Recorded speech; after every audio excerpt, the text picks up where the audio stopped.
going so far? What's the main issue? See, I think this is a campaign of two kinds of politics.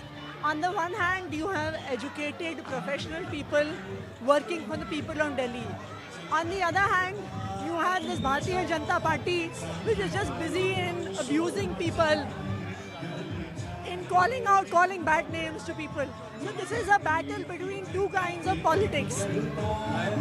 But you've offered a lot of these people. You've offered a lot of what they call freebies or welfare measures. I think they're welfare, but it's called freebies.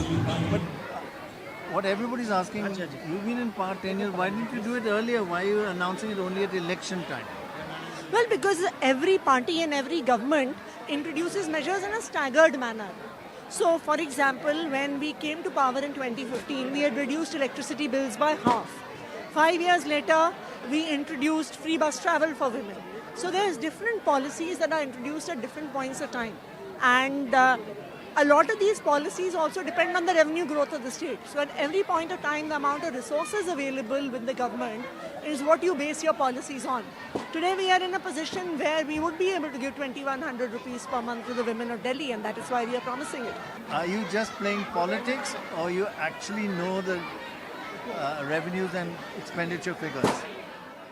Delhi is a state which has seen the maximum growth in revenue in the last 10 years. Before we came into power, Delhi's total budget size was approximately 30,000 crores. This was in 2014-15. And the growth in the revenue had been about 5,000 crores, from 25,000 to 30,000 crores over a 5-year period. But in 1 decade, we have increased Delhi's revenue 2.5 times.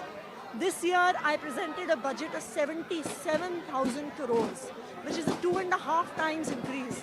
And this is when Delhi does not get any money from the central government. This is all from our own resources.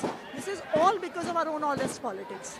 So what's your answer to people who say this is just reverie, it's just politics, you're giving it away just for votes? I think you have to ask the women who have to depend upon their fathers, their husbands, their sons for every small bit of expenditure.